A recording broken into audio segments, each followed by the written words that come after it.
Let us turn to page 3 of the prayer book, setting a program motivation. Refuge field, what to visualize, how to visualize.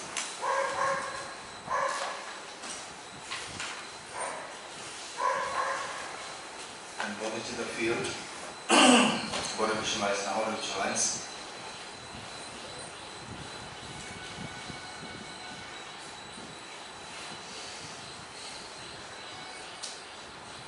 And the purpose of this practice, to activate the Buddha nature within us by eradicating the mental defilements through the application of the calamities in the form of wisdom of emptiness and bodhicitta. Okay, with that in mind, let's turn to page 3. And to your great compassion, you taught the Nalanda Dharma to dispel all perverted views, to yield the Buddha without Mahayana Buddhism. And to your great compassion, you taught the Nalanda Dharma to dispel all perverted views, to yield the Buddha without Mahayana Buddhism.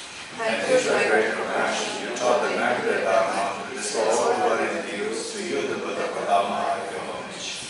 Independent origination, there is no ceasing, no rising, no annihilation, no permanence, no coming, no going, no separateness, no sameness. I prostrate to the confident Buddha, supreme among all teachers, the one who taught his peace, which is free of aberrations.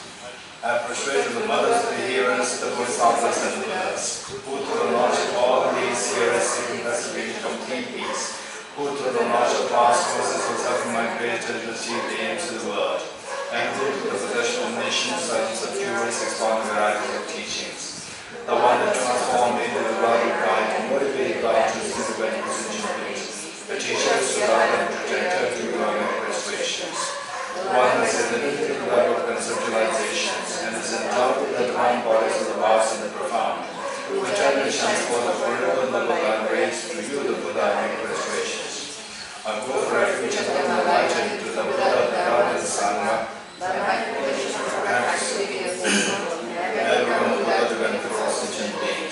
I go for refuge and enlighten to the Buddha, the Dharma, and the Sangha. By my accumulations of practice of giving and so forth, may I become a Buddha to benefit all sentient beings. I go for refuge and enlighten to the Buddha, the Dharma, and the Sangha. By my accumulations of practice of giving and so forth, may I become a Buddha to benefit all sentient beings.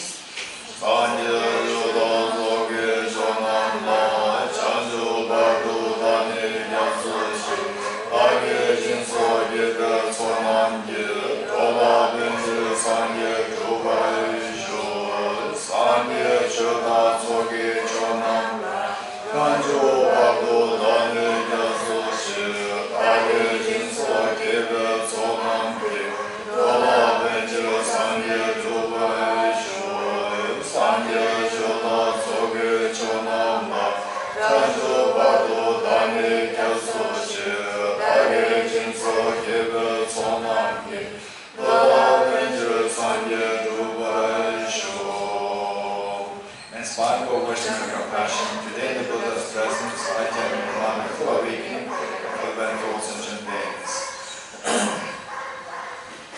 Okay, now when we recite this mantra, Om Ye Dharma Hetu Pratava Hetum Desham Tatakato Yavata Desham Chayu Nirodha Desham Chayu Nirodha. This part, when I say this, Desham Chayu Nirodha, the cessation of all these causes. When I say this, the cessation, in what cessation? In what form? Cessation in the form of when your mind assumes the form of the ultimate analysis.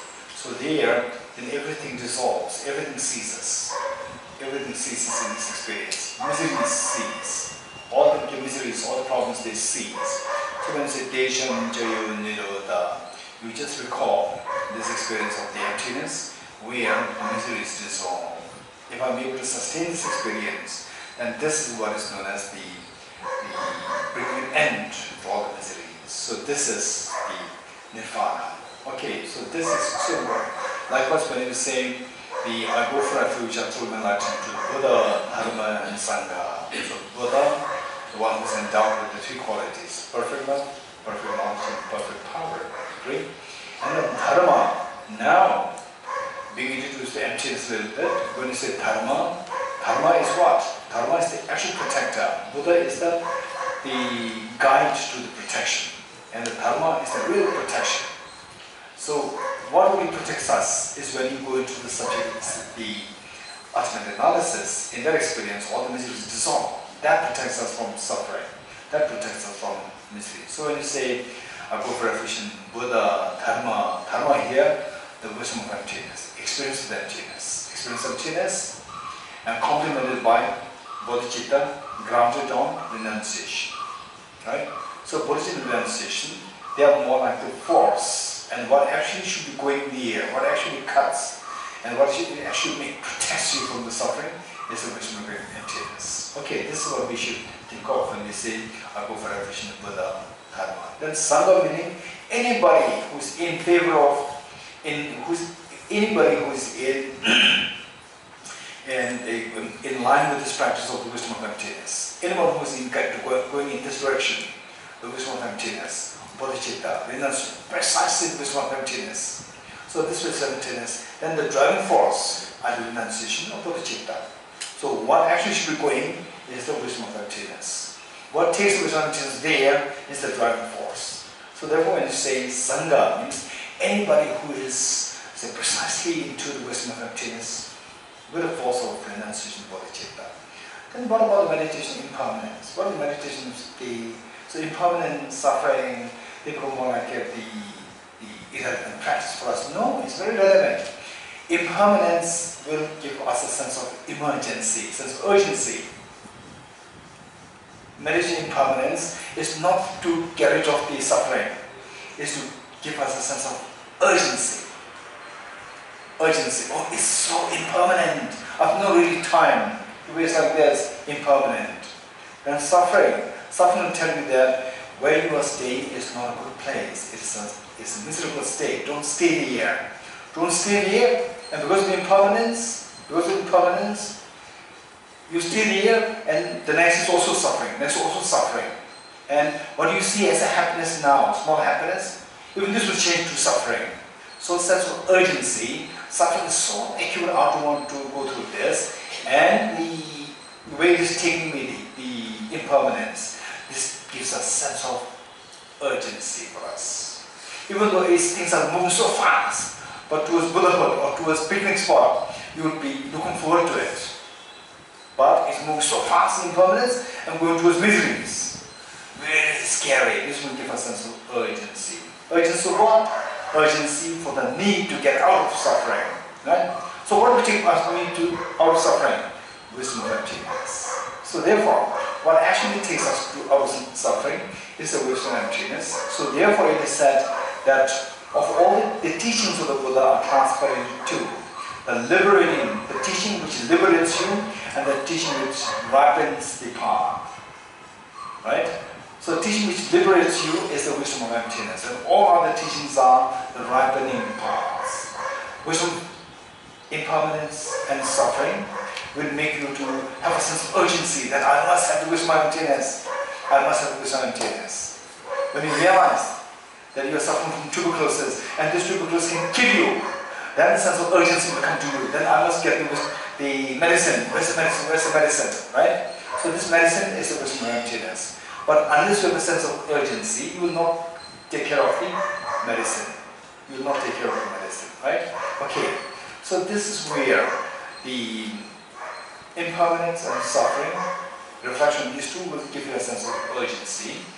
And the wisdom of emptiness is the actual remedy, actual medicine, actual liberating path. Okay, so this is what we should be thinking of.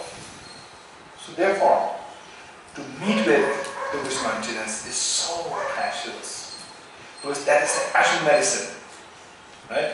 But at the same time, to meditate on impermanence, meditate on suffering, these are so important as well. Without this, we will not value the wisdom of emptiness. Okay, so with this we'll recite the mantra 3 times. And visualize all your dear masters beings around you, particularly your 2 parents, all your family members, including children, and everyone, and all the Buddhist Bodhisattvas that are watching us, and everyone is happy to join you, and you are doing this. Om.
well as talk about the great seer. Okay, next page, page 6. Profound, peaceful, elaboration-free, clairvoyant, and non-composite. Such is an actor like Dharma and discovered. Until no one abandoned his teaching, in silence or returning afterwards. Pure utterance, thought, and expression is the professional wisdom, which is unborn, unseen, and has the nature of space. It is owed to the apprehension of the self-realized wisdom, to the mother of the Buddhas of the 3 times ideal reasons. The Gurus of Buddha are the Gurus of Dharma, likewise the Gurus of Sangha. The Gurus of source of everything wholesome, are go for efficient the Guru.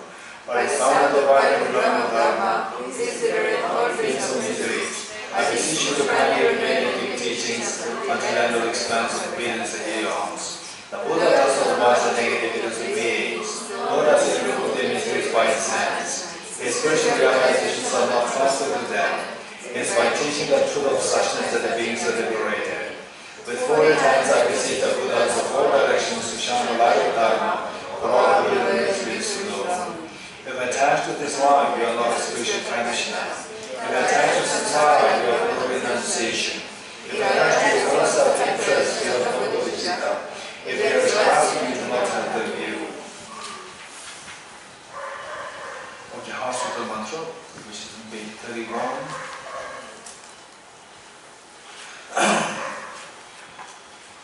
Okay, while again same thing, while reciting this,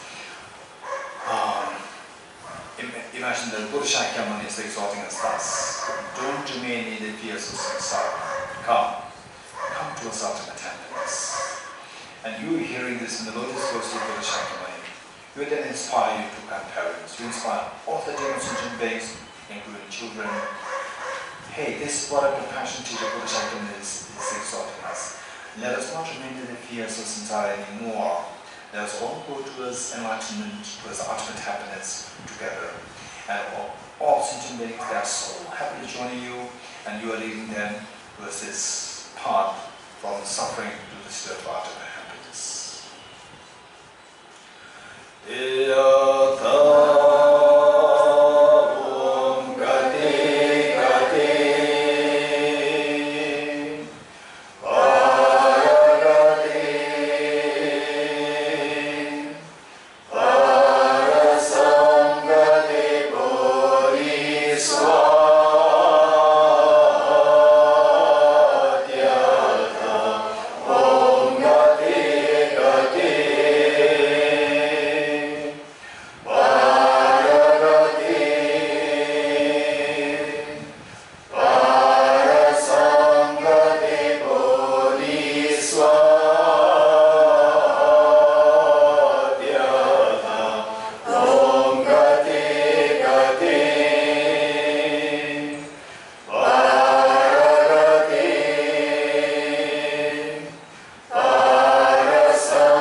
Okay, that is on page 57. The Noble Mahayana Sutra, Dependent Arising. Okay, from this sutra we will learn how important this mantra which we recited, Ye Dharma Hindu Prabhupada, this mantra, how important it is. Okay, let's go read this together. Homage to all Buddhas and Bodhisattvas. Thus did I hear at one time. Okay, you got it? Page 57. You got it? Okay, let's read this again. Homage to all Buddhas and Bodhisattvas. Thus did I hear at one time. The Blessed One was in the realm of gods of the 33, sitting on the throne of Indra. Together with him were great heroes such as the very H.H, Bodhisattva Mahasattva such as Noble Matriya, Noble Avalokiteshvara, and Vajrapani, who are adorned with immeasurable spiritual qualities, as well as famous gods, Brahma, Lord of the Saha word, Narayana, the great Ishvara, Sakara, chief of the gods, and Panchashika, king of the golden words. On occasion, the Bodhisattva Mahasattva Avalokiteshvara rose from his seat and having draped his upper robe over one shoulder, knelt down with his right knee on the people-bound mirror. His palms pressed together, he bowed to the Blessed One and addressed his words to him. Blessed One, these gods all really wish to build a stupa. Now what did Entourage please teach them the Dharma in such a way so that the merit of Brahma will increase, and the merit of the monks, nuns, and laymen will increase, much more than that of all the types of beings in the world of gods, Maras, Brahma, and including the Nalanda and Brahmins. At this point, the Blessed One spoke the verse of dependent arising. Ye Dharma hetu prabhava hetum keshan tathagato yavatat eshan chayo nirodha evam vati mahashravana swaha. All phenomena arising from causes, the causes are taught by the Tathagata, the cessation of causes as well as taught by the great seer. Avalokiteshvara, it is like this. This dependent arising is the Dharma of Kaya. Of all the Buddhas, he who sees dependent arising sees the Tathagata. Avalokiteshvara, if a faithful son or daughter of a noble family lives in a remote place stupa the size of a gooseberry fruit, with a central pillar the size of a needle, and a parasol the size of a flower of the popular tree, and insert this verse of dependent arising, which is the Nalanda Buddhism, he or she will generate the merit of Brahma. When such person pass from here and die, when they pass on from there and die, they will be reborn with fortunes equaling those of the gods of the pure bodies, abodes. After the Blessed One has spoken this verse, he hears Bodhisattvas, the whole assembly, and the universe of gods, humans, asuras, and Gandharvas rejoice and praise his teaching. This concludes the Noble Mahayana Sutra on dependent arising. Good.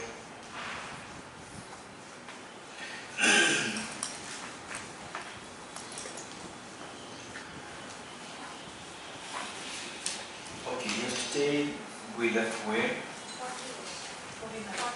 48. Okay, we left 48.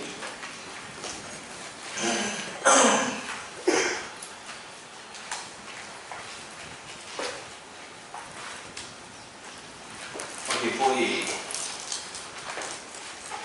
A mind that is parted from the experience of emptiness may block meaning, may stop. Say you don't have to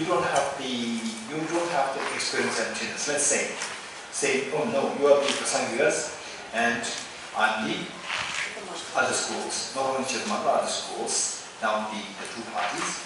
So the other schools, what they say is that just you realize you have the wisdom to know the emptiness of autonomous substantial, you practice it, and this will take you to nirvana. And you disagree with me. You say that it is not sufficient. The wisdom of the emptiness of autonomous substantial reality will not take you there. You must have the wisdom of objectivity. This you all have, right? We need to have the wisdom of the emptiness of objective existence in order for one to achieve nirvana. Okay, but now I bring an example of somebody who I call as the Arhat, and you disagree with me that saying that this is not Arhat. So this person practiced the wisdom of emptiness or eternal substantial reality for all these many years, and the temporary of the mental obscurations, say the mental defilements, attachment, anger, they subsided. Right? So there, now what you're saying is that a mind that is parted from the experience of emptiness, in this case, there's no experience of emptiness of material existence, but he or she is able to block the disturbing emotions, but they will arise once again. They will arise once again, like conceptual discriminations arising after the meditative equipoise of non-discrimination. Right? So negative emotions will once again arise, just like the person who subsided the gross discrimination. When you reach the peak of samsara meditation, gross discrimination, you subside that. You stay in this experience for how long? Like millions of years. Then the karma to be in that realm exhausts after maybe a few million years. Then what happens? You will again, then the gross discrimination will arise. Likewise, say in this person, in the case of this, what those who call as Arhat as posited in the Abhidharma. So this person, although the negative emotions are not manifesting at that moment, but when the proper conducive factors, conditions arise, again negative emotions will arise. So if you don't want negative emotions to arise once more, again, then the last answer, therefore one needs to meditate on emptiness. What emptiness? Emptiness of? Emptiness of emptiness. Very good. 49. So again, if you accept as spoken by the Buddha, okay, 49, 50, 51. Okay, these three, there's a little, say, the discussion there, whether or not these three are something the author, Bodhisattva Shantideva, actually said it or added later. This is a little the discussion there, even in the very standard commentaries. Like Center of H.H, there's a discussion, and even the earlier commentators, there's discussion whether or not this is, because this is talking about, again, the Mahayana Sutra has the genuine teachings of the Buddha, right? Because this is already discussed earlier. Okay, let's see. Anyway, it doesn't matter. For us to know this, there is no harm in it. 49. So again, if you accept as spoken by the Buddha any speech that has been included in the sutras meaning, say the included, those which teaches on the ethics in the Vinaya, those which teaches on Samadhi Sutra, those which teach the wisdom in Abhidharma, right? It is how you classify the Buddha's teachings. Then, even the Mahayana Sutras will also go into these three categories. So therefore you have to accept the Mahayana teachings also as the genuine teachings of the Buddha. 49. So again, if you accept as spoken by the Buddha any speech that has been included in the sutras, meaning Vinaya, Sutra, Abhidharma, right? Then why not accept the Mahayana Sutras, which for the most part are equivalent to your sutras? Very similar. 15. If because of one exception, all would become corrupt. If you say that no, in Mahayana Sutra there are some sections which cannot be accepted, then say if because of one exception, one point which you cannot accept, all teachings are corrupt. If this is what you are saying, then why, because of one equivalence to your sutras, would not all have been spoken by the Buddhas? Right? Okay. 51. And who would consider unacceptable some speech, the depth of which even Mahakashyap and the like could not fathom, simply because you cannot understand it? This is very important. Okay. Say, the Mahayana Sutras. In the Mahayana Sutras, there are some teachings which even the Mahakashyap, who is Mahakashyap? First heir of the Buddha Shakyamuni. Which means, like he actually took the seat of the Buddha Shakyamuni, highly respected, but even he could not fathom some of the components of the Mahayana teachings. For example, in the Mahayana teachings, you speak about, say, the generosity, the 6 perfections plus 4 perfections, right? And these 10 perfections, you don't see the mention of these in the Hinayana Sutras. You don't see them. You getting it? These are exclusively for the minor practitioners. And then, for example, let's say in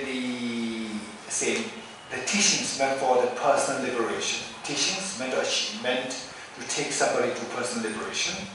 There, the teachings primarily what? Fence yourself. Number 1. Fence yourself, grow, finish. Right? Fence yourself, grow, and finish. Whereas for the minor teachings, fence yourself, grow, and remove the fence, and go out. This is the minor teachings. So there, very sophisticated teachings are there. Very sophisticated. Let's say the Hinayana teachings. I won't say Hinayana teachings. I would say teachings meant for the personal liberation. Meant for personal liberation, right? So these teachings, what are they like? Okay, your job is finally to achieve enlightenment, nirvana for yourself. It doesn't matter whether the world is suffering or not, but you should be liberated, right? This is the goal. Because this is the goal, you should make sure that you quickly achieve nirvana, for which you fence yourself from external factors. Right? 1. You fence yourself from external factors. Meanwhile, keep growing. Growing what? In the wisdom of emptiness. You grow in the wisdom of emptiness. Right? And then, mental defilements, self-grasping ignorance will go into it all. And then you achieve nirvana. That's your job. That is your final goal accomplished. So this is the teachings meant to achieve personal liberation. So here, what is here? Once you fence meaning, okay, don't mix too much with the outside world, right? You can be defiled easily. Don't mix too much with you. So you will be in the same place, and inside you grow in the wisdom of emptiness, right? And the wisdom of emptiness is the object, and the mind, this wisdom is a subject, right? So they focus so much on the object, emptiness. Whereas in the Mahayana teachings, there is equal emphasis on the object as well as the subject. It's not just the object, right? Subject-wise, what realizes emptiness? What realizes emptiness? The gross mind or the subtle mind? Those who seek personal liberation, it doesn't matter what subjects matter. You realize emptiness, meditate on it, and you will achieve, you will be able to remove the self-grasping ignorance. But in the Mahayana teachings, there's tremendous emphasis on object, emptiness object, plus the subject. Subject, the gross and the subtle, not only the gross, they will also activate the subtle subject, clairvoyant mind. Activate the clairvoyant mind. Okay, silence with the object, silence with the subject, meeting with the silence with the object, that will cleanse the silence of the mental defilements. So that's the Mahayana, right? 1. And then another thing would be, say, with the Theravada, now we call it Theravada, teachings meant for personal liberation. What they do is that, say, they are afraid of meeting with the objects. When they meet with the objects, then the pleasant feeling arises, unpleasant feeling arises, pleasant feeling arises, attachment arises.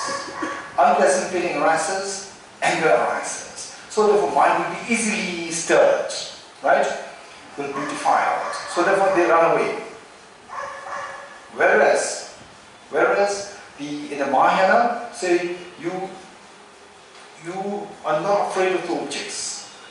You are not afraid of objects. Say you go to the objects and afflictions may arise. But afflictions, you are so powerful that afflictions become like your servants. Afflictions cannot affect you. 1. Then still the next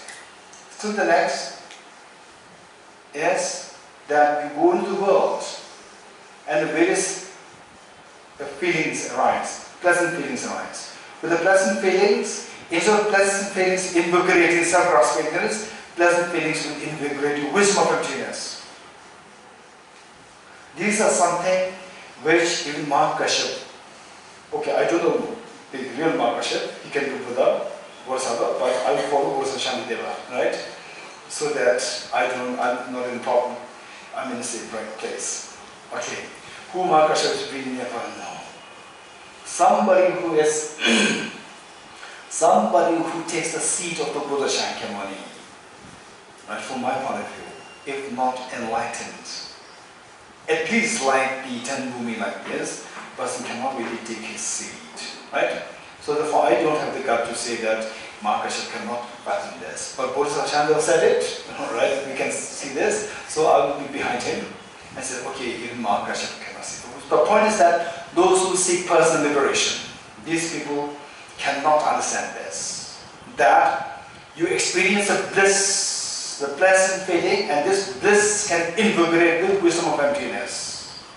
Right? What we are studying thus far is that this pleasant feeling, the bliss, will make you drawn into craving. This is what we learned. But in the Mahayana Sutras, particularly Mahayana Tantric practice, there's a bliss activated. This bliss will invigorate your wisdom of emptiness. Right? So this is something which those who seek personal liberation cannot really understand, cannot fathom this teaching. Okay, this is something so unique. Okay, so therefore it says that they say, the fifth one, and who would consider unacceptable some speech, the depths of which even Mahakashyap and the like could not fathom, simply because you cannot understand it. So, what is taught in Mahayana Sutras, simply because those who see personal liberation cannot understand it, then they discard it as not being the teaching of the Buddha. So this is totally unacceptable. 52. After all, the fruit of realizing emptiness is this. So finally, what should be the purpose of realizing the emptiness? Emptiness of what? Emptiness of objective existence. So there, particularly in the context of the Mahayana practitioners, this is the purpose. Say, wisdom of emptiness should be seen like a tea strainer. How many of you have used tea strainer in your life? Tea strainer. Have you never used tea strainer in your life? Okay, since we all use a tea strainer. No? We never use tea strainer. Strange. Huh? It's happening. Yes, you use it, right? Okay, we all use tea strainer. Okay, now is there anyone who can tell me what is the function of tea strainer? Tell me. Leaves away and brings the distillation. Perfect. Okay, it freely let flow the drinkable tea, and it holds back the tea residual tea leaves. Right? Okay, this is job of the tea strainer. So the wisdom of emptiness is like a tea strainer. It freely let flow your virtuous mental qualities, compassion, generosity, and so forth. All these good qualities, this wisdom of emptiness will not stop. It will freely let flow the virtuous qualities. And it will stop what? The negative thoughts, negative emotions. We're getting it? This is the job of the wisdom of emptiness. Whereas, with the wisdom of emptiness, negative emotions stop, positive emotions also stop, which means this is not a wisdom of emptiness. We are going wrong somewhere. So whereas the negative emotions stop and your positive emotions freely flow, that is the wisdom of emptiness. Okay, let's see. 52. After all, the fruit of realizing emptiness is this: through freedom from the extremes of attachment and fear, which means that this wisdom of emptiness will stop you, will free you, will stop you from attachment, negative emotions such as attachment and fear. It will stop you, this negative fear, negatives. And one is able to remain in samsara out of compassion.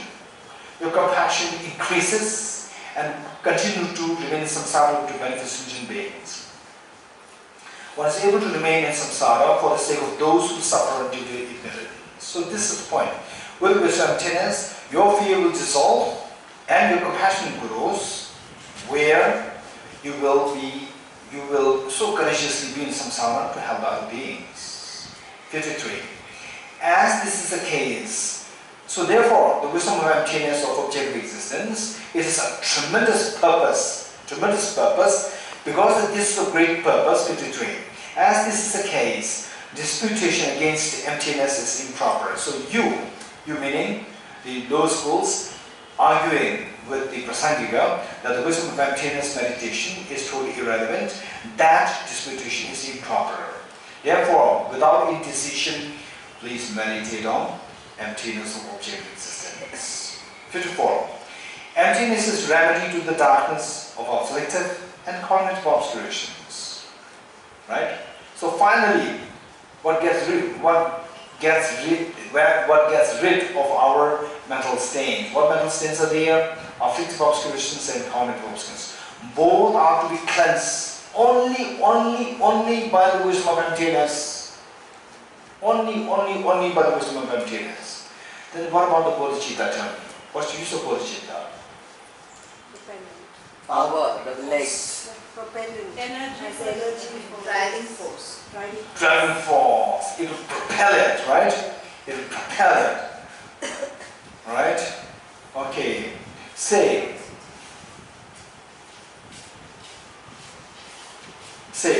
even if you have a very strong body, you can run so fast, but your eyes are blind, right? And then you have to say, you could hear the sound of the bomb attacks, right? And you can run. You are physically very healthy, but your eyes you're blind. So where are you going to run? You may run towards where the actual bombing is happening, right? So therefore you don't have the direction. So what actually gives the direction is the wisdom. Wisdom is the one which will remove the darkness. So what will help you to move the wisdom, is the bodhicitta and the renunciation. Right? Renunciation will make you to move to nirvana. Bodhicitta will make you to move to Buddhahood. Right? So these are like the moving forces. What actually should move is the wisdom of emptiness. And then what about impermanence? Meditation impermanence. Urgency. Yes, urgency. Otherwise, we say, okay, right? Okay, oh, there is a tiny ant there. Shantideva, please can you remove this tiny ant? No, I'm joking. Right? Whereas if there's a snake there, I will not say, Shantideva, there's a snake here. No, I will jump. Because I feel a sense of urgency. It can give me any time. But whereas the poor ant, it will take time to reach me. Right? So I'll say, okay, Shantideva, there's an ant there. But with the snake, I will not say, Shantideva, I will jump myself. Because there's a sense of urgency here. So impermanence. With a sense of urgency, then the work becomes very effective. Work becomes very effective, and you will achieve the Buddhahood what? May I achieve the Buddhahood for the benefit of all sentient beings as soon as possible or after a while? As soon as possible. As soon as possible means you should feel the urgency. So this urgency will be given by the meditation on impermanence and suffering combined together. Right? So these are the facets that we need to know of the Dharma. Right? Okay. So the point is that where somebody maybe emphasizes so much on the meditation on impermanence, even that is so precious. But the heart is missing. What's heart? Wisdom of emptiness. Right? Some may be saying that, oh, meditation, the breath meditation, breath meditation. With mindfulness. What is mindfulness meditation? This will only help, this is meant to make your mind steady. So what? Why we have to make your mind steady? This question. So we have to cultivate wisdom, And the wisdom should be steady. Right? We have to find the job to dispel the darkness. What will remove the darkness? Steadiness or the light? That light will remove the darkness. So the wisdom removes the darkness. And yet this wisdom, which is better? Wisdom which is flickering or the wisdom which is steady, which is better? The steady wisdom is better. With the wisdom, then the steadiness is required. Just the steadiness without the wisdom, again you are losing the heart. Heart is missing. So therefore, this is where, right? So Bodhisattva Shantideva, this morning when we read the additional sections from chapter 9, and Bodhisattva Shantideva said, to meet with a complete teaching is so rare. Right? So some people, they emphasize so much on one aspect of the practice, but the visual emptiness is lacking. Some people, they practice emphasize so much on Tonglen, visual emptiness is lacking. Some people emphasize so much on the mindfulness-based stress reduction meditation, right? Mindfulness, this is ultimate. Okay, with mindfulness steadiness there, the light is missing. Right? Okay, so the point is, where the light is there, but the steadiness is missing, this is a problem. Right? Wisdom is the main. Finally, what cuts the root is the wisdom. Right? For the root, for this axe of the wisdom to cut the root, there must be somebody with a very strong arms. That's the bodhicitta. If with the less strong arms, then it will cut half. This will take you to nirvana, not Buddhahood. With a very strong arms, bodhicitta will use the same axe to cut the whole tree, will take you to Buddhahood. So the wisdom is very important, but wisdom must have somebody with a very strong arm. For that, bodhicitta is required. For the bodhicitta, renunciation is required. And once this wisdom cultivated, the steadiness of the wisdom is required. For this, the shamatha is required. So to have good food, it is not only chawal. Chawal alone is not good food. Vegetable alone is not good food. Chawal, vegetable, roti, dal, then what? The raita, and all these things are required. When everything is there, then it's good food. Likewise, wisdom emptiness is required. Bodhicitta is required. Renunciation is required. Shamatha is required. All these four are required. Only then it becomes a complete practice. So therefore, Bodhisattva Shantideva, one, believe it or not, even today, you will see many centers dedicated just for the shamatha practice, just for the mindfulness practice. And will say that, you go there, you will say that don't practice anything else. This is the ultimate. Right? They will say this. So this is where, say, the heart is missing. And you may meet other teachers who emphasize so much of wisdom emptiness. Bodhicitta is very good, but no emphasis. Again, something is missing. Right? And then some teachers, they will bodhicitta, wisdom emptiness is missing. And some teachers, bodhicitta, wisdom, shamatha is missing. Right? So where to meet with all these four intact, this is so precious. Right? So this is how. Why do we need the bodhicitta as a driving force?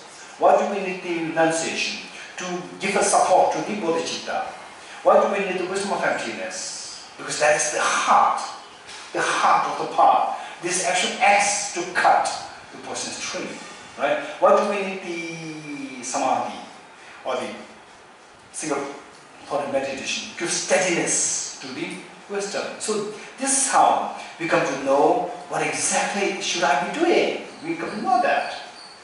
Right? Without knowing these, what for? These things are there. Somebody is just into shamatha, right? Shamatha for the 20 years in Himalaya, then 99% of ordinary people will take that person as a great enlightened bodhisattva or a Buddha.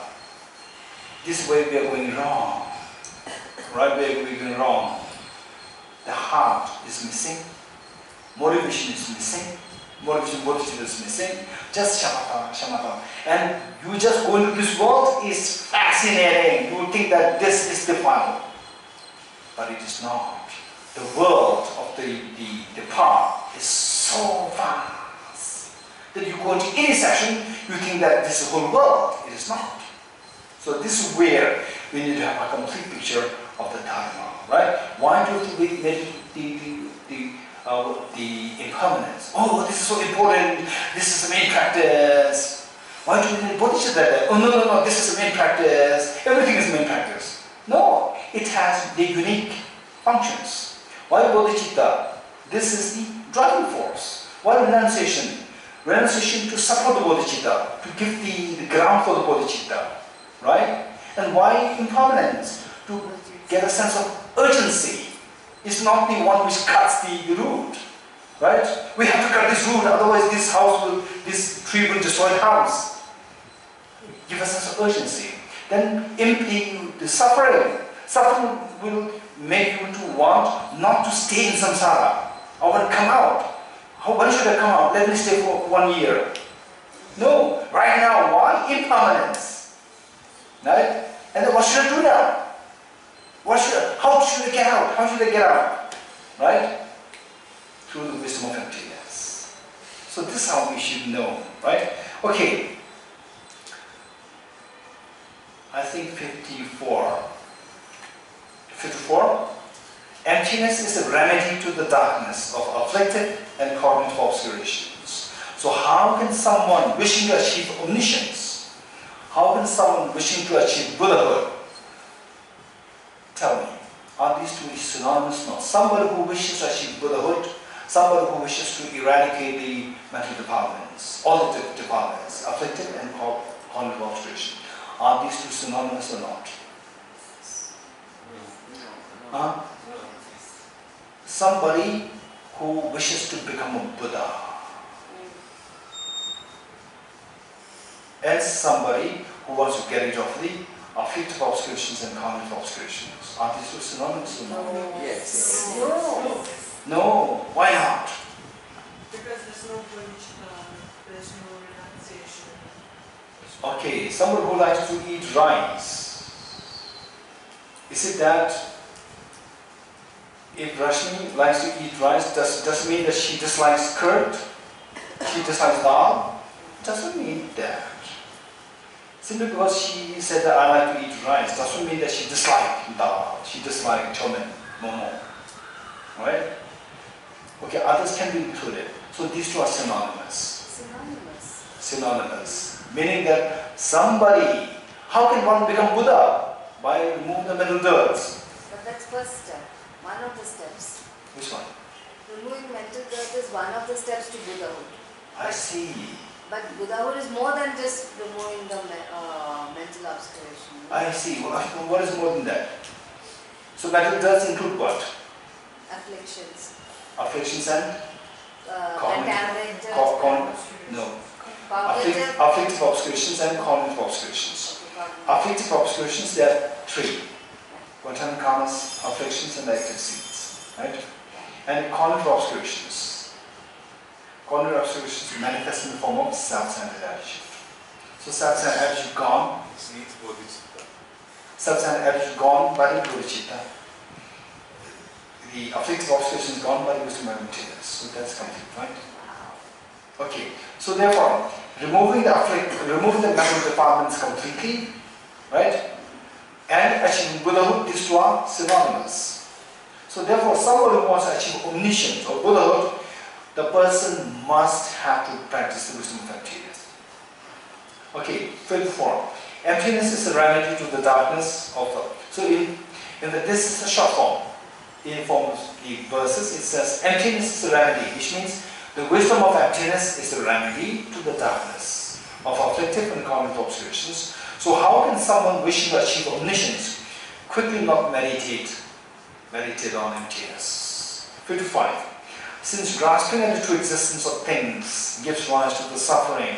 Okay, so the point is that, similar to what is being discussed here, will be discussed later also. What it says is that, say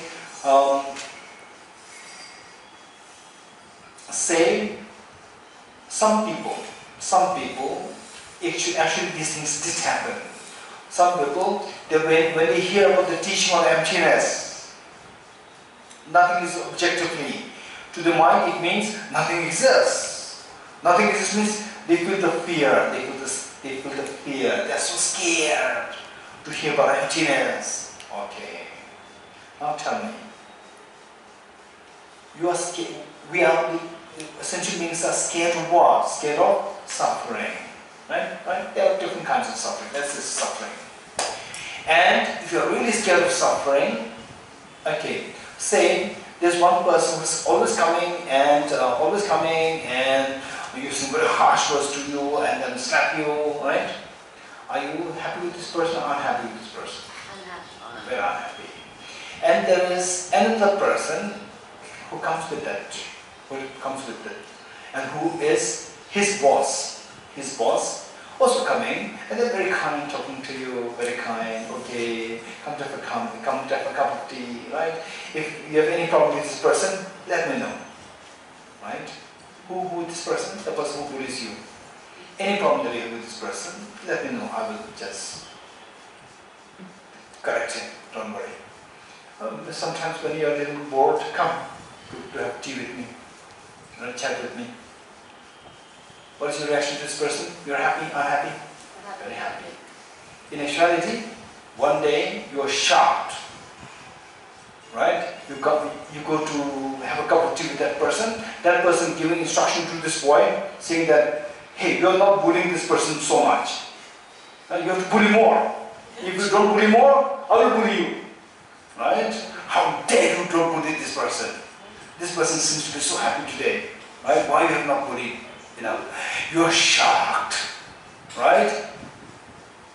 So this person B who was bullying me was actually doing that because of person A, who seemed to be so nice to me. Right? Next time you see person A, are you happy or you are scared?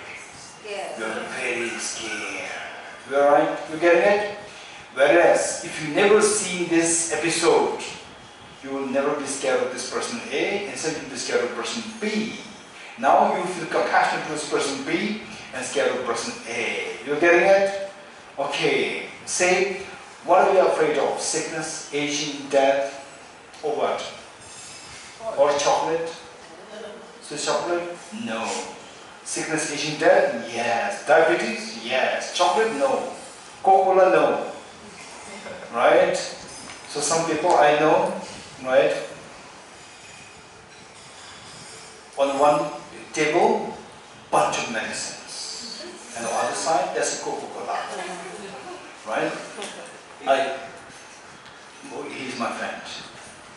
Right? It's a real story, it's not a fake story. And then I asked him, very innocent, I asked him, what is this medicines? These are for diabetes medicines. Right? And the Coca-Cola, I cannot ask him. Right? And it's very strange. And he got the impression, he got the clue that little contradiction. So he said that, okay, once in a while I go take Coca-Cola, it's very nice. And there's a bunch of medicines also. Right? Okay. So therefore the point is that the person is not afraid of this Coca-Cola, but afraid of the disease. This is unwise. If you're really afraid of the disease, you should be afraid of the cause of the disease. If you're really afraid of the miseries, we should be afraid of the cause of the miseries. What's the cause of miseries? Attachment. What's the cause of attachment? Ignorance. Ignorance, self-grasping ignorance, right? If you're really scared of samsaric miseries, you should be scared of the self-grasping ignorance. If you're scared of self-grasping ignorance, you should be happy about the remedy of the self-grasping ignorance. Yes, no? What is the remedy of self-grasping ignorance? Wisdom of emptiness. So wisdom of emptiness, you should not be scared of wisdom of emptiness. You should be happy about wisdom of emptiness. But on the other hand, many people, they are scared of wisdom of emptiness. They hear about the emptiness, they feel scared. It is not to be scared, it is something you have to love. Because this understanding will remove your fears, which you are actually afraid of. Okay. 55. Since grasping at the true existence of things gives rise to suffering, which we fear. 1. Realizing emptiness pacifies the suffering. Why be fearful about that wisdom realizing emptiness? You getting it? It's very important. Okay. Next. Reasoning that established the view of emptiness. Okay. Now, yesterday we discussed a little bit about the status of a person, Hiri-Hiruka Sadhana. Hiri-Hiruka Sadhana, we discussed a little bit about the status of a person and status of phenomena. Status of person and status of phenomena. Right? Okay. So here, Bodhisattva Shantideva, now from this point down, he explains the emptiness in the context of the two statuslessnesses. Status of phenomena and status of person and status of phenomena. Then Acharya Chandrakirti in what? Abhidhammakosha. Acharya Chandrakirti is Abhidhammakosha. Okay, Abhidhammakosha. I think it's Acharya something, Chandra something what? Chandramurti. Wow, Choe. Acharya Basu. Okay, Choe SPC, don't say like this. Okay, this is Acharya Basu, right? Okay, saying what? Acharya Chandrakirti's text, Madhyamika Avatar, entry into the middle way, Madhyamika Avatar. Okay, so in Madhyamika Avatar, Acharya Chandrakirti explained emptiness in this trend. The substances of phenomena, substances of person. First substance of phenomena, then substance of person. Whereas here, Bodhisattva Shantideva explains substance of person first, followed by substances of phenomena. And because we don't have time with the substance of person, Bodhisattva Shantideva, what he does is that he gave a little summary there, and then he went into discussion, dialogue, or the debate about how the self, how this person is posited by the non-Buddhist philosophers, and he was rejecting them, right? About how the Samkhya posited the self, how the Nyaya Vaisheshik posited the self, and so forth. All these he rejected. So in short, idea was that these traditions, before Buddha Shakyamuni appeared on this earth, all the traditions before and even after Buddha Shakyamuni, right? So almost like, except for Buddha Shakyamuni's teachings, all traditions unanimously say that the self exists as permanent, unitary, and independent. Philosophically speaking, they posit self as permanent, unitary, and independent, right? Okay. So which means that what we have is the body and the mind. The body is impermanent, the mind is impermanent. So remove the mind, remove the body, there's a self, still there's a self left, which is permanent, unitary, independent. So this is the position of self, and then I'm saying there is one interesting thing which will come later that I'm going to share with you. Otherwise, all the positions, so that the self is permanent, unitary, independent nature, that has been rejected by Bodhisattva Shantideva all down the line. So we will just do the part before we actually get into the rejection of the non-Buddhist traditions, right? So we will not read the non-Buddhist traditions. That is more like rejecting the permanent, unitary, independent self. And see this. The point is not that you have to follow the Buddhist philosophy. Don't do this. Don't think that okay, I'm part of Choe Ling, right? Don't think like this. The point is, be kind to yourself, be wisely kind to yourself. Don't forget these two lines, right? This is the idea. It doesn't matter. Say, this is what I always tell people. If you're a Hindu, remain a good Hindu. If you're a Muslim, remain a good Muslim. If you're a Jain, remain a good Jain. If you're a Buddhist, remain a good Buddhist. If you're a non-believer, remain a good non-believer. If you're a Christian, remain a good Christian, right? What is all these religions? They are associated with the cultural norms, societal norms. Okay, follow them, it's fine, there's nothing wrong. Right? Nothing wrong. Now the point is, be kind to yourself, be wisely kind to yourself. This we should not forget. Right? So the point is, be kind to yourself. Doesn't mean that be follow Buddhism. This is not the connotation. The connotation is, give yourself what you want. Right? I want happiness. Take away what you dislike. I dislike miseries. Do those things. Now the second line. Be wisely kind to yourself. Means engage in those things which will actually give happiness to you, which will actually get rid of miseries. What will get rid of miseries? Wisdom of emptiness will get rid of miseries. And that, don't believe in it. Try to understand it. Try to get a glimpse of what wisdom of emptiness is. See how this self, into the eye, Dorji, how this self is empty of objective existence. You get a glimpse of this. Once you get a glimpse of this, you see the difference. That seeing this self as empty of objective existence, you will feel goosebumps on the body. You will feel that negative emotions subside. Right? And then from there you can infer that all my miseries will come to an end. Otherwise it's just useless. You wouldn't believe. This is one of the greatest, what do you call it, the contradictions. One of the greatest, the contradictions. Once I saw somebody was so pious, right? Ritualistically, and not the real piety. Ritualistically, very, very determined, committed. It's like no change. I was shocked. Once I went to see a minister, a state minister, not a union minister. I'll not specify who that was. And they were the secretaries working under him. And there was one, I don't know what secretary, or whatever, I don't know. When the minister was there, he was so nice to talking to you, amazingly nice, wow, it's amazing. Then the minister left, I also left. And suddenly I remembered that I left something. So I went to get it. I thought I was expecting the same thing. Right? In the first place, I could not see this person. Then I asked, he was the boss in that place, I asked his subordinates, let's see, oh, he's in the puja, he's doing puja. And he did not come out for about 10 minutes, he was doing puja. In the office hours doing puja means someone who's really, really determined and committed. Right? Puja for what? Puja for to meet with the God or purify your negative karma. There is a puja. Either purify negative karma or meet with God.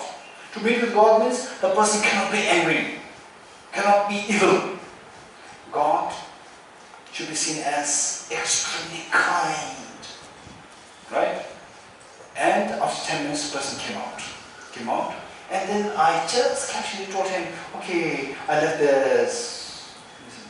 He's a very different person. Very different. In the first place, he did not even want to look at me, right? He just bypassed. Right? Then I went to him and asked him. He said, who's that? Just take it away. It's not like he never saw me before. I was shocked. He just came from the shrine room, spending 10 minutes, puja, that also in the office hour, which means that person is so committed. This is a total contradiction. Which means what you do has nothing to do with your peace of mind, happiness, transformation. If that is happening, better not do it. Better not do it, right? That little time, have a gupshup with someone else, make others happy, that's better. It is like going there to make you an aggressive person.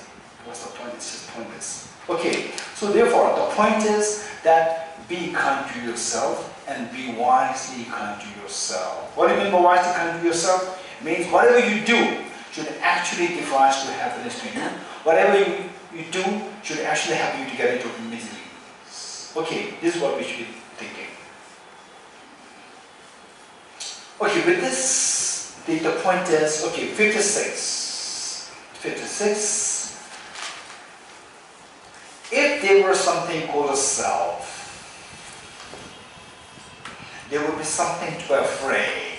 Meaning, say, if there is some objectively existent self, it's not just a self, objectively existent self. All these things we need to know how to interpret them correctly. If there is an objectively existent self, if the self actually exists objectively, then we can never get rid of the self-grasping ignorance. So the self-grasping ignorance will forever last. As long as self-grasping ignorance is there, what happens? Hey, as long as self-grasping ignorance, what happens? Misery. Misery say how? Afflictions. Afflictions. How? Attachment.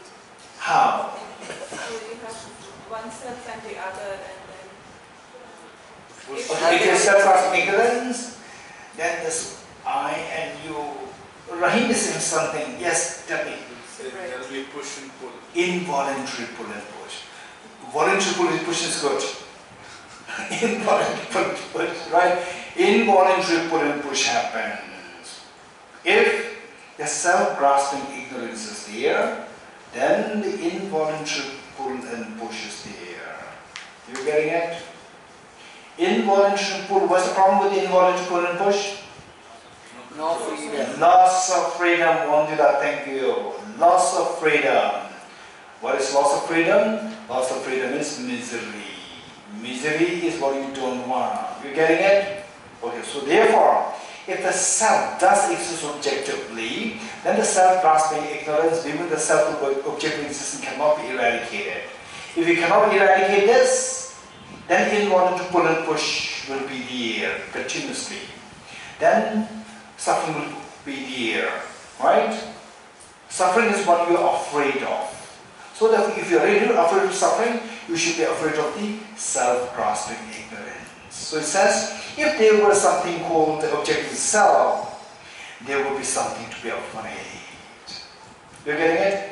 But as one finds self nowhere, as one finds objective self nowhere through reasoning, we don't find the objective self anywhere. We don't find it anywhere. Therefore, who is there to experience fear? Right? When you see the self as objectively empty, right? Then, where is the self? The self dissolves. In this ultimate analysis, the self dissolves. So where is that person who experiences pain? No, he's not there. She's not there. Right? So, who is there to experience fear? Your fear dissolves. Right? Okay. Next, 57. Okay, 57 down. 57 through to 59. So these three are to understand how this self does not exist objectively. How the self does not exist objectively. Okay. Yesterday we read from Ratnamala, Arya Nagarjuna's Ratnamala. Which page was this? I think 200. Was it 200? 201. 201. Okay, let's say 201. 201. From there we read it, and then we go down. We go down where? Where is that section? If the person is not earth, water, fire, air, space, and consciousness. Where is that section? Which page? 204. Okay, yes, 204. 204 stanza 4. Okay, 204 stanza 4. So what we're reading now, the three stanzas, these three stanzas, they are from Bodhisattva Shantideva, but Arya Nagarjuna said the same thing in a slightly different way. The theme is just the same. So the point is, the way we did this morning of the emptiness of your friend or the father, mother, or whatever. So when we went to the emptiness of self, we see that what we have is the solid part, the skin, the fatty tissues, the bones, the muscles, the cartilages, heart, the lungs, kidneys, spleen, all the solid part. The solid parts constitute what? Element of earth. So element of earth is not me. Then the point is that how do we go? If the person, first we have to begin like this. Does the person exist? What's the answer? Does the self exist? Yes. But it says no, right? Objectively. If there was something called a self, there would be something to be afraid. But as one finds self nowhere, it is objective basis, self nowhere. Self exists. Okay. This is a distinction you must make and have confidence in this, right? Have confidence. Even if a greatly renowned professor comes, In Buddhism, there's no self. You can just confidently, argue with the professor. It doesn't matter. Don't be afraid because the person is a professor. Many of the professors, unfortunately, who teach Buddhism, they really don't have the correct understanding of Buddhism. So you could be very confident. In fact, I was shocked in a big conference. There was somebody who was acclaimed, who was considered to be a very respectable scholar in Buddhism, an Indian professor. And then, in this public gathering, he said, no, in Buddhism there is no self. What is he saying? I said, how? He said, no, in Buddhism nothing is here, everything is empty. Then I lost faith in the professors. Right? If this is the acclaimed professor, what he's saying, right? How can they expect then the others to teach correct Buddhism? Okay, this is what we need to know. Does the self exist? What's the answer? Yes. Does the self exist objectively? No. No. This should be the distinction that we should be able to make. If you can make this distinction and if you can defend your position, then you far excels that professor. Right? Okay. So it says that the self, do you exist? What's the answer? Yes, I exist. Do you exist objectively? No. Okay, now you're going to subjects. How you don't exist objectively, right? If I exist objectively, then I have to keep in mind what Arya Nagarjuna said. What did Arya Nagarjuna say?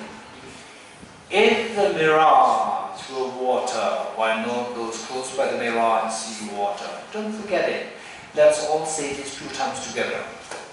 If the mirage were to be water, why not those close by the mirage see water? If the mirage were to be water, why not those close by the mirage see water? Meaning that if you see from 1 kilometer away, you 1 kilometer away from me, you see me in the water. You're wondering, you see really water? What? Right? Okay. Then how do you evaluate whether what you are seeing is water or mirage? How will you evaluate? Come closer to from where the water was appearing. So you have to come closer towards me. Come closer towards me, you see the everything so dry, there's no water there. What will you conclude? What I earlier saw as water was just a mirage. It was illusion, it was mirage. Likewise, how do you see yourself? Do you exist? Hey, do you exist? Yes. Do you exist objectively? This is a question. If I exist objectively, then I should remember what Arya Nagarjuna said. Going closer to this object, I should be able to find myself. Going closer to this object, I should be able to find this. Like the mirage, going closer to where the mirage appeared, you'll be able to see the mirage. In the water, but you couldn't see that. Likewise, going closer to this object, you'll be able to see the person. If the person disappears, what does it indicate? Going closer to this object, if the person disappears, what does this indicate? That it indicates that the person doesn't exist objectively. Which means, then how does the person exist? The person exists subjectively. Very good. Okay, now we go inside, we go closer. Going closer, we see that first there's a thin layer of skin. You're only interested in for the person. Anything which is not a person will discard them. Thin layer of skin. Behind this is the fatty tissues. Behind this is the muscles, cartilages, bones, heart, lungs, all the solid parts. None of the solid part is me, the person. All remove them. What is left? Now the element of the water, the blood which is pumped in the outlet heart to the muscle body. There is also not been removed that. Now what is left? Element of fire, body heat. Body heat is also not. How many of you think that body heat is you? Huh? No, body heat is not you. Remove that. Element of fire is not you. What is left? Element of air. The air that we breathe in and out, of course, is not me. Remove that. What is left now? The space. Space is vacuum in nature. The space within my body and space outside, there's no difference. So space is not me. Remove the space out. What's left now? Only the consciousness left, mind. Mind does not have a gender. I'm a male, I'm a female. Mind doesn't have a gender. Gender is possibly on the basis of the body, right? So then even this mind is also not me. On top of that, people cannot see my mind, but because people can see me. So therefore the mind is not being moved at. What is left now? Nothing is left there. Now you have gone too close to this object, the person disappears. Okay, so this is indicative of what? Does it mean that the person doesn't exist? No. It simply means it is indicative of the fact that the person is empty of objective existence. Right? Okay. Right. Now, this is what the Arya Nagarjuna said here, which is on page 204, stanza 4, Arya Nagarjuna's precious garment, where he reads, if the person is not earth, not water, okay, do you have this book? Page 204. Page 204, I'm reading this, and you also pay attention to this. If the person is not earth, not water, not fire, not air, not space, not also consciousness and not all of them, where is the person out of those? Right? You go to the 6 elements and the person disappears. Where is the objectively existing person now? Okay, now you may think that, okay, how many of you thought like this? Okay, the person is not there, yes, that's very true, but elements are there. Right? For example, the flower, oh yes, the flower disappears, but the atoms are there. How many of you thought like this? Right? So for that, Arya Nagarjuna already the sense that you would ask these questions after 2,000 years later. Right? So he gives the answer already here. So next stanza says, just as a person is not truly existent because of being an aggregation of the 6 elements, each element is also not truly existent because they are aggregations of their own constituents. Even the atoms are also made of the electrons, protons, neutrons. You keep going like this, it will go at infinitum. So therefore you will find nothing there as objectively real to say that this is one which exists objectively. You will find nothing. So therefore nothing exists objectively, everything is subjective. Okay, so once you know this, then we will go through this. Stanza 56, no, there is none. 57. Teeth, hair, nails are not a self, like the 6 elements, right? So that will be very helpful. So what Arya Nagarjuna said is in the context of the 6 elements. The self broken down into 6 elements. Then Arya Nagarjuna in the Mula Madhyamika Karika, the fundamentals of the middle way. So here Arya Nagarjuna,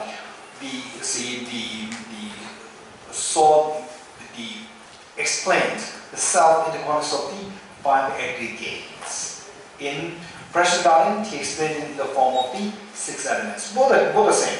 Now, Bodhisattva is going to more, say, the more practical meaning. What is visible now? The nails, the skin, right? So, actually, the subject matter wise, both are same. Okay, let's see. Okay, continue from 57. Teeth, hair, nails are not the self, nor is self the bones or blood. Self is neither mucus nor bone, nor is self lymph or pus. Self is not fat, not sweat. Neither is self the lungs nor liver. Self is not any of the other visceral organs. Neither is self feces or urine. Flesh and skin are not a self, nor is self heat or wind. In no way is self one of the bodily orifices, nor are any of the 6 types of consciousness a self. So when you see the self very closely, none of these parts that you have is a self, 100%. 58. Self is, okay, there's some. 59. Flesh and skin are not a self, nor is self heat or wind. Done. In no way is self one of the bodily orifices, nor are any of the 6 types of consciousness, nor even the consciousness. What are the 6 types of consciousness? 5 sensory consciousnesses and mental consciousness. Total 6. Okay.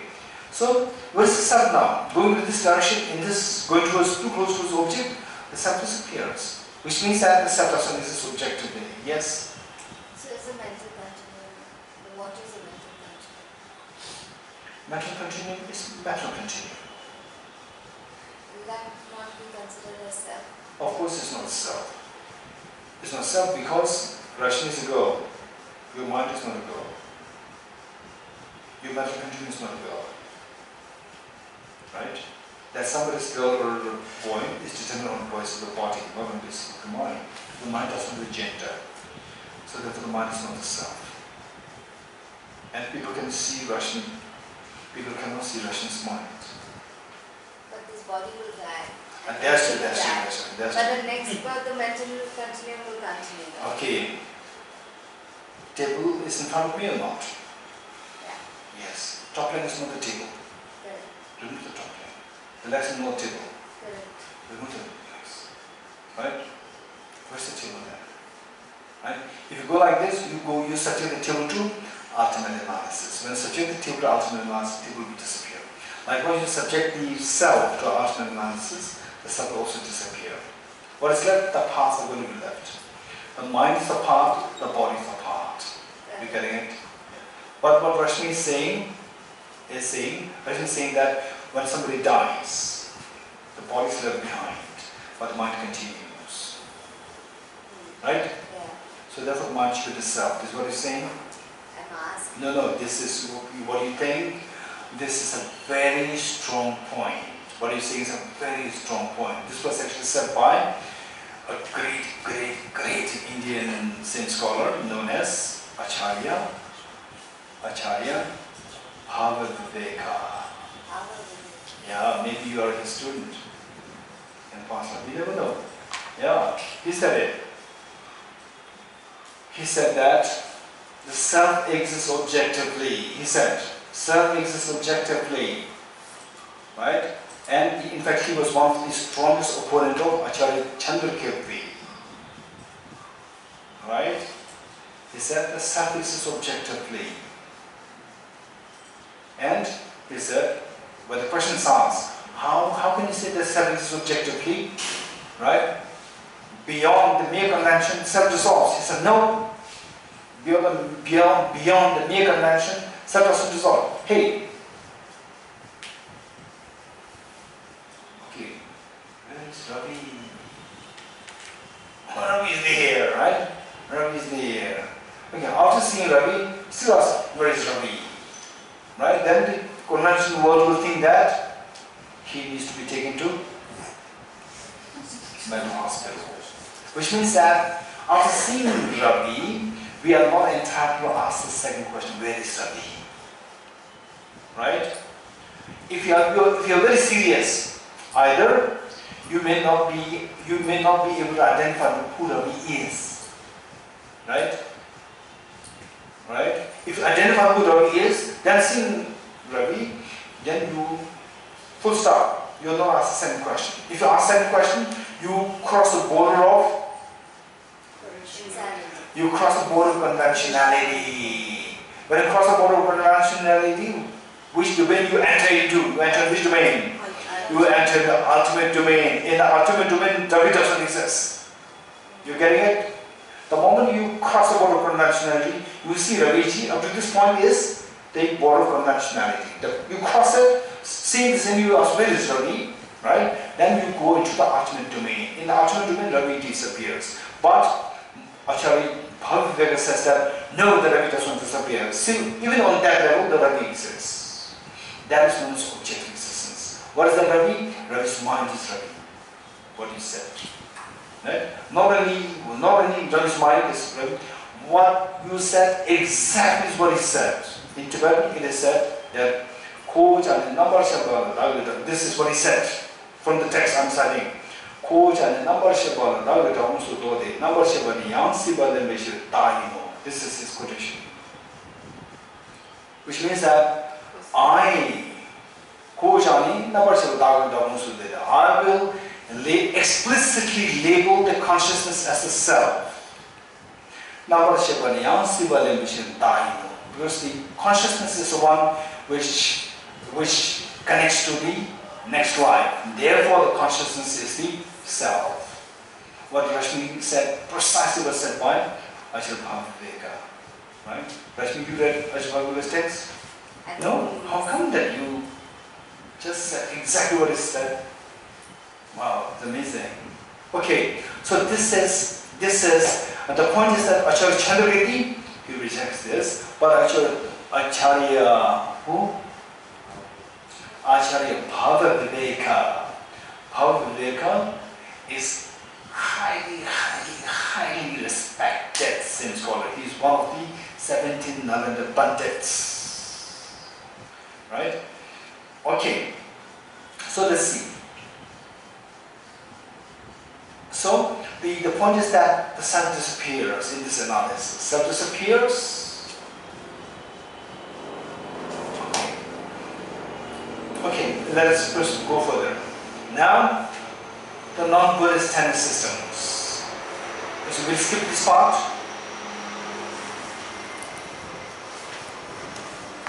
Okay, let's turn to stanza 70.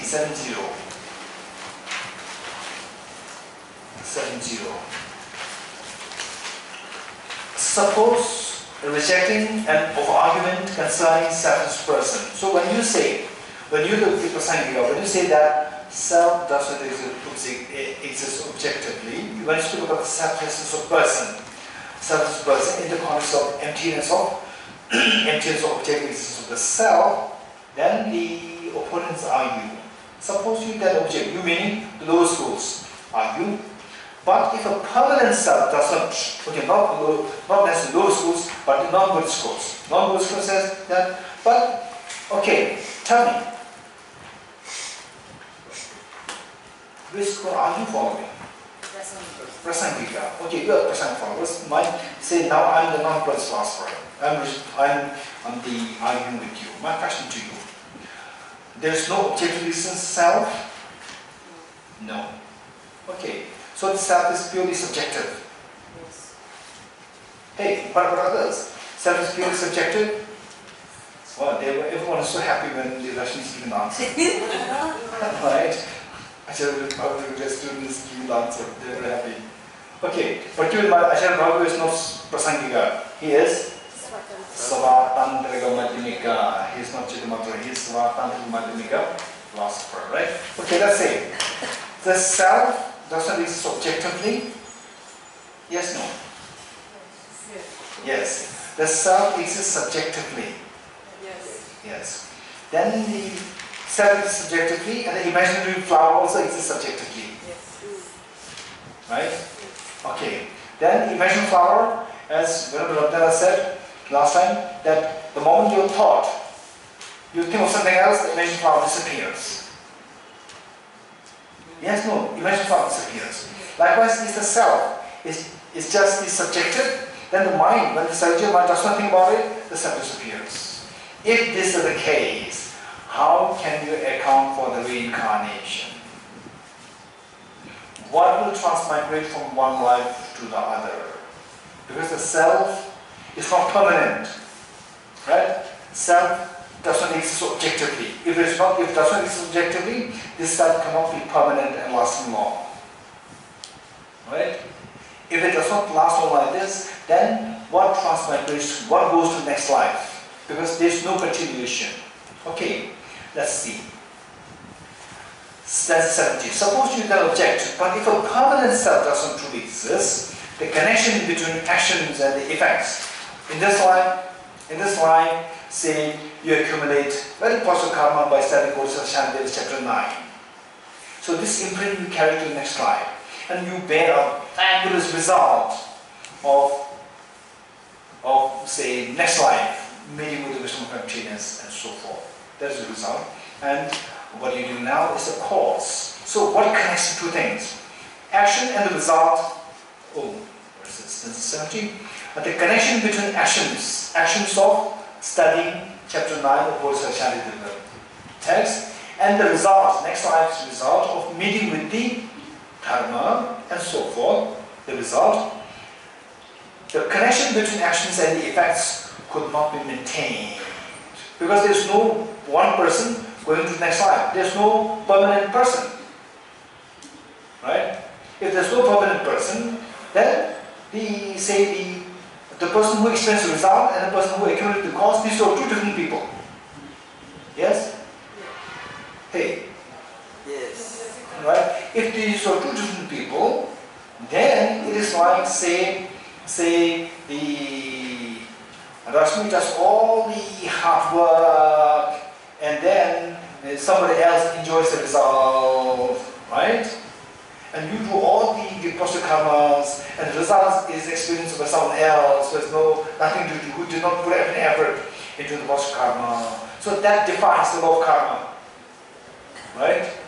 So the person, if there's no permanent person, permanent, unitary, permanent, independent person, then the person who accumulates the positive karma in this one life, and the person who receives the benefit in the next life, these two are not the same person. Because there's no permanent person. These two are not the same person. If these two are not the same person, then what you do, you will experience. This is law of karma. What you don't do, you will not experience. So, if you don't accept the self as the permanent, then this defines the law of karma. Law of karma, there are two basic principles. Law of karma, there are two basic principles. One is the karma that you accumulated, you are accountable for that. You are accountable for the karma that you have accumulated. One. Number two, you will not experience the result of the karma which you did not commit. One. The first one, what is the first one? You are accountable for the karma that you have accumulated. Number two,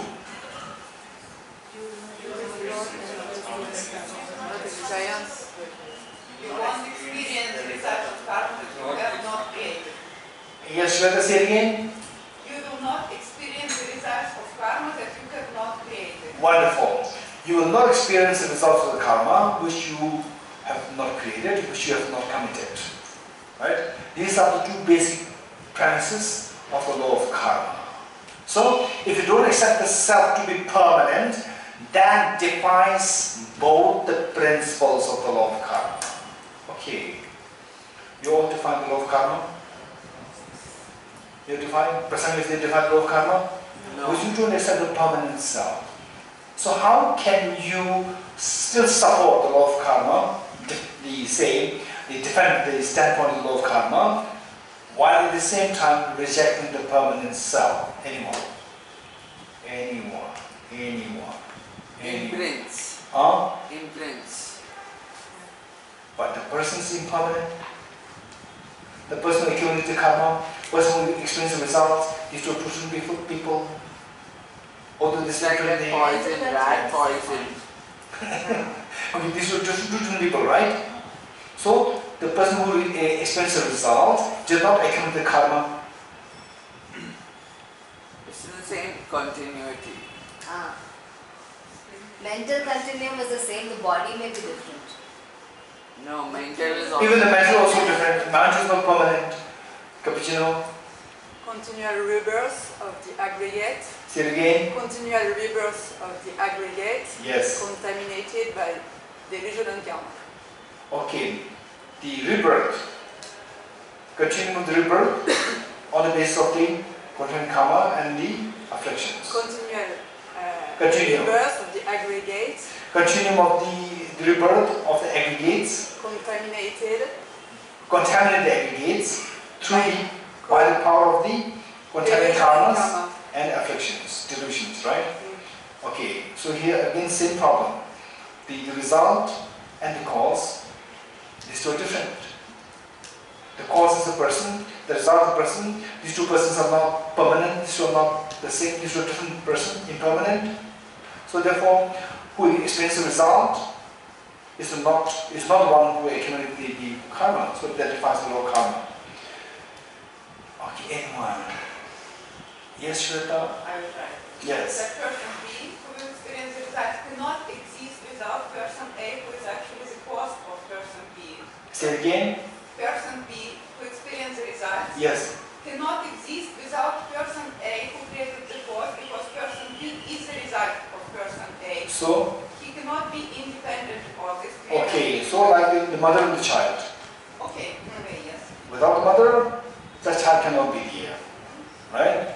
So what the child experiences can be the result of the karma which the mother has accumulated. Is what you're saying?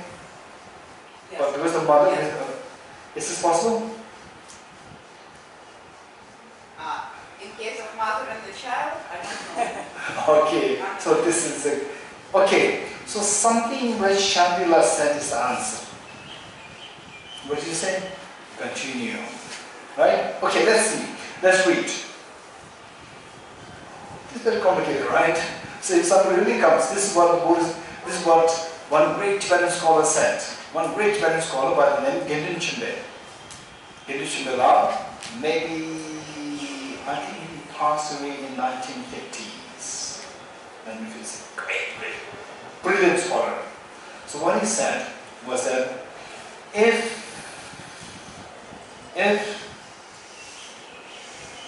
many of the Buddhist scholars, if they really meet with non-Buddhist scholars, I'm not too sure if they can easily convince the non-Buddhist scholars. Instead, the Buddhist scholars may be convinced by the non-Buddhist scholars, right?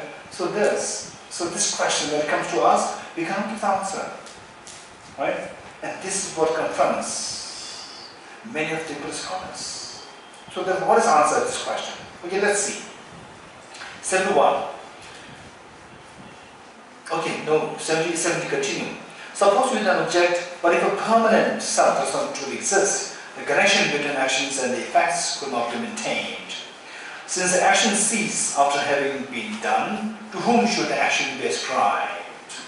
Wow. Say you in this life and you in the next life. So you do the action. When the action is done, then we die. So this person dies, and the person who takes rebirth, and the person who died, these two are not the same person. If you're the same person, that's a permanent self. Whereas you reject permanent self. So therefore, the dead person disappears. So a new person came. If a new person came, the result is experienced by a new person, not by the first person. So someone who accumulated karma is not experiencing, not accountable for that karma. Now someone who experiences the result of the karma which he or she did not accumulate. So that defines the law of karma, right? Well, I don't know what the answer is. Let's see, simple one. Well, since it is established for both of us, okay, now Bodhisattva Shantideva is saying that, okay, say, I'm the non-Buddhist and you are the Buddhist Prasangya philosophers.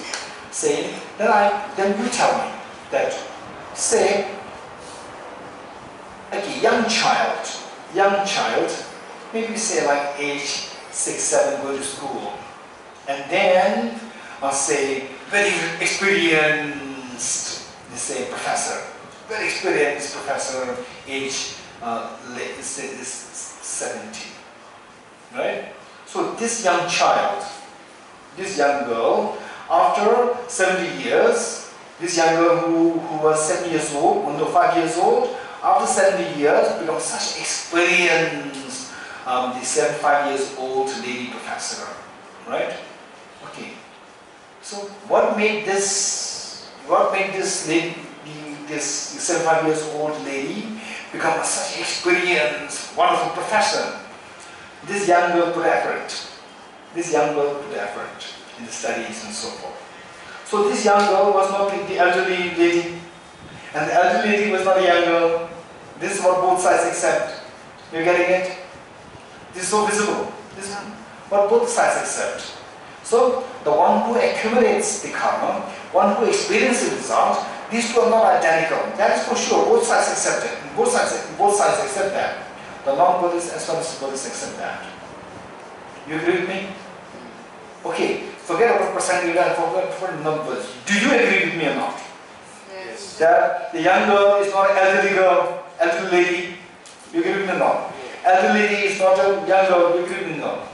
If you agree with this, then the experience, the one who created the cause and one who experienced the result, these two are not identical. Both sides accept. You right? So it's a simple. Well, since it is established for both of us that action and results have a different basis. Action done by the young girl as the basis. The result experienced by the elderly lady as the basis. So these two bases are different. This is what we both accept. And that the self has no active role in this, meaning that the self of this young girl young girl, the one who did the action, has no role when experiencing the result, because the young girl was not there at the time of when experiencing the result. Okay, is it not useless to debate on this point? Because this is what both of us accept, right? Okay, now what Shantideva gives answer will come a little later.